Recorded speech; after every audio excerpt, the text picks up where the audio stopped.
What's going on, guys? Welcome to the video. I want to give you my thoughts on Diablo 4 Season 3, the Season of the Construct. So the whole plan for this season is you get a pet, right? You get a pet called a Seneschal Construct, so like a servant machine, right? And this servant machine's got a cool new UI, which is going to replace the power we're losing from Season 2. All your vampiric powers are gone. And this is going to, and there's a cool picture here, it's going to replace it with this system, right? Governing stones and tuning stones. So you can have two governing stones. One is going to be like an offensive stone. The other one's going to be like a utility stone. Heals you, gives you protective barrier, stopping incoming projectiles, things like that. What this system is derived from, I have to imagine, is Path of Exile. So if you're familiar with Path of Exile, that's great. It's going to definitely aid you in this season because I'm going to use a term like a forelink. You're going to use a governing stone, then you're going to link it with three other support skills. And they show you in this blog post here, which will be linked in the description of this video, of what all the different stones are, I think except for Genesis and Everliving, which are unique ones. And I believe we know that Everliving is a Harlequin Crest Shaco type event, type effect, so you get like +4 to all skills for just 2 seconds. And I'll talk about my thoughts on that, like immediately. I'm not a fan of that. I think the faster we get rid of snapshotting, the better.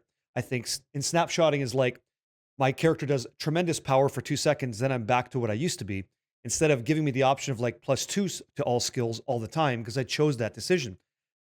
I'm kind of getting ahead of myself. There's lots to talk about here, but I like the idea. I really appreciate the implementation of trying to go the Path of Exile route. Personally, I don't mind that. I myself, at the time of this video, I've got several thousand hours in Path of Exile. I'm a big fan of it. I think you should give it a shot, especially considering that Path of Exile 2 is on its way. I guess what I don't want to say appreciate as much, or what I fail to see the innovation in is we've already got this today. If you appreciate this kind of gameplay through your Seneschal champion of slotting in these different abilities and then supporting them, there's a whole game absolutely free from grinding gear games that lets you do that now, and you could link it up to six different supports or 5 different supports with your main skill now on several pieces of gear, and really go down that avenue of feeling what it's like to empower a choice, like a skill or something. So it is a great system and it works great. But unfortunately, so far in Season 3, I'm not seeing the innovation there. It's just a reskin. And that's okay because it's coming into the Diablo universe.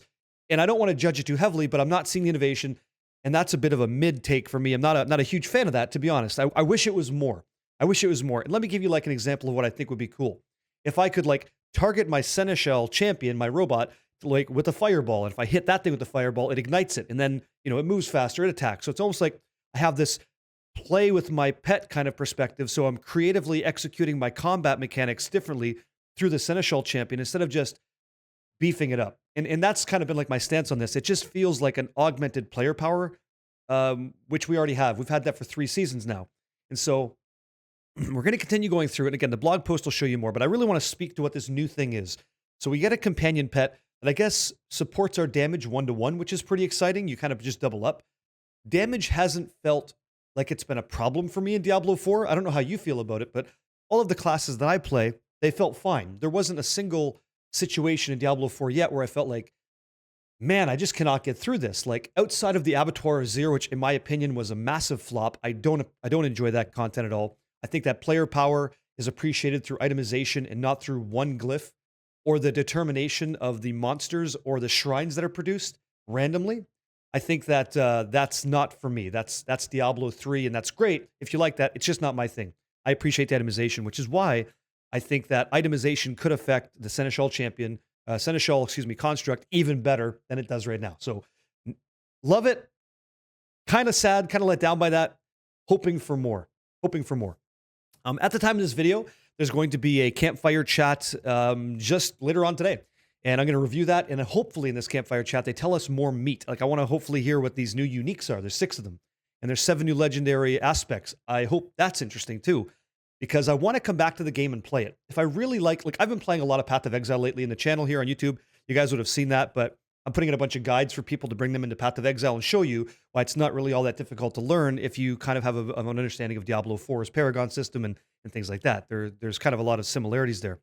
Quite a few parallels, but be that as it may, there's this new event called, I believe it is the Vault, is what they're calling it here. So we're going to run the Vault, right? Testing yourself in a deadly new dungeon, the Vault. So what is the Vault? It's essentially like a puzzle room, right? And the puzzle room's kind of cool. And the puzzle room again, is exactly like a system that already exists for free in another game. You could play it today. If you want to prep for what this may be, Path of Exile's got it. It feels like the Labyrinth from Path of Exile or the Sanctum system, like endgame system put together, which could be good. It could be great in Diablo 4, but again, I'm not seeing a innovation in the space. I'm seeing what we can already do in the space. As an example, you get hit in Diablo 4, you lose some of this benefit that you have, which affects your rewards later. In Path of Exile, you lose your resolve in Sanctum, you're gone. Same kind of deal. Like it's the exact same thing. It's just shifted around a bit, which is exciting that it's coming to Diablo, but it's not exciting that there's no innovation. You kind of hear the tone here. Like I try to keep things positive. I'm trying to keep on the positive side of things, but I got to be honest. I got to be honest with what I'm thinking, and that's it so far. Some of the quality of life updates coming to the season of the Construct, I think, are absolutely awesome. Like the new Hell Tides, they're 5 minutes shorter, but they happen more frequently. So whenever you get home from work or whatever, whenever you have a chance, you can actually just do a Hell Tide. That's finally great. I don't believe we're going to be keeping our cinders. I imagine that 5 minute window, they're going to diminish. You start back at 0. I would love to be surprised to find out that you keep your cinders. That would be so good. Just because life happens, you know. If you're like a parent and you got kids or whatever, you're a casual player, right? You can only get a couple per hour, like a couple hundred per hour. Okay, it'd be nice when the second one starts, or the second one you engage with begins for you, that you can get in there and just keep accumulating your aberrant cinders, right? That'd be fantastic. So we'll see how that goes. My gut is going to tell me it's going to go to 0, but I believe it'd be great for people if you didn't just diminish their effort and allow them to spend it how they want. They spent time in the game, give them the currency at their leisure. The other cool thing is the enhanced movement with WASD. Quite a few people in the chat when we were talking about this, they're very enthusiastic about that. WASD controls. You could play with Diablo 4 on controller, you could play keyboard and mouse, and now on keyboard and mouse, you get the benefit of WASD, which is pretty good. It's interesting. We saw this also. The WASD movement was a big win in the Path of Exile space from their new class. So that was pretty cool. Definitely changed the way the gameplay looked for them, and it's definitely going to help you on a ranged rogue, no doubt about it. That's very cool. Maybe even a Sork. Who knows? Very sick. We get an extra stash tab because, as we know, we want to get the Codex of Power to store your highest, best found legendary aspect, so that you get that inventory space saved for later, right? You can use that for items, for multiple ults and stuff. And that's coming later on, I suppose. But for this season, you get an extra stash tab. So it's nice to have something instead of nothing. So there's that. Okay. Another various quality of life update is that you can completely respec your skill tree, which is great. So instead of just like making all these micro choices, you can redo it all, which is really nice. This is the big hand grenade. This is the big sad right here. Unfortunately, at launch, there's not going to be a gauntlet.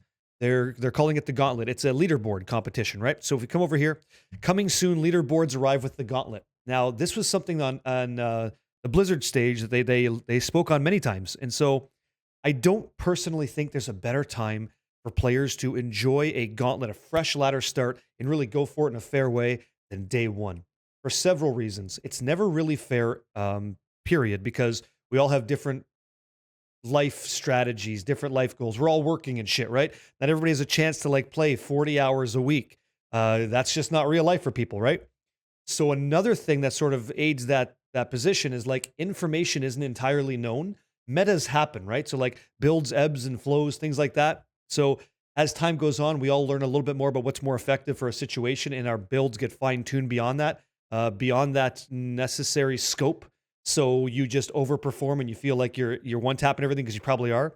On day one, when a new season starts, you don't have that information for your Seneschal champion. You don't know what the best supports are for your Guardian Stones, or excuse me, I forget the term again. I really got to learn this. Governing Stones, excuse me. You don't know what the best Governing Stone and the Tuning Stone setup is for your class yet, until we're all really sharing information. So day one is very good for that. Now, before I did this, I used to work 9 to 5, Monday to Friday. And I would take staycations. I'd stay home. I'd order the pizza. I'd get the coffee ready to rock and roll, or Dr. Pepper, whatever you want to do. And I'd fire up Discord with the boys, and we'd go. And we would just go as hard as we could and talk about how cool it is to, like, get our character built up and what strategies are working. We'd all kind of dynamically augment on the fly, and away we go. And that's what I loved. And I think that it's just really sad that that's not happening on day one.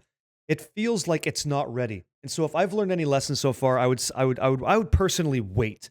I would wait to launch the season until the Gauntlet is ready to go, so that it's good, it's fair, it's listen, people are going to have their name locked and loaded inside the Hall of the Ancients forever, right?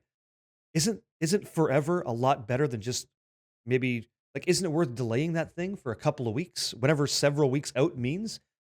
I really appreciate people busting their ass at Blizzard and trying to get us the best game possible, but you're kind of shooting yourself in the foot when you don't line up all your dominoes in a row. Like it just doesn't seem like they're ready to go. And I really I want the best possible. I want Diablo 4 to absolutely kick ass and take names. I want to see hundreds of uniques. I want to see amazingly creative applications in the new MMO ARPG space through this game. And you could call it a copium take, but I just want it to get there. And right now it's not.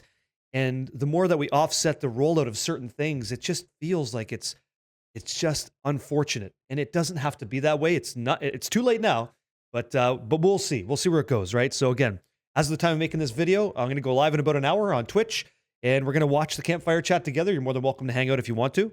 And then furthermore, we're going to be hanging out with Gymnasium, a Diablo 2 speedrunner. Sets world records all the time. I'm going to have a little bit of a conversation with that guy and see what he thinks about the season again, and just you guys can be a part of that as well if you want to, because I'd be very curious to hear what a world record holder would think about a delayed launch and see if, maybe he feels the way I do. Not sure, but I'm also very interested to hear what you guys have to say. So thumbs up, thumbs down here, whatever you think. Got to say thank you so much for giving me the opportunity to make these videos for you guys. And just, I'd love to hear your opinions, because maybe you feel like I do. Maybe you don't care. Like maybe you just don't care.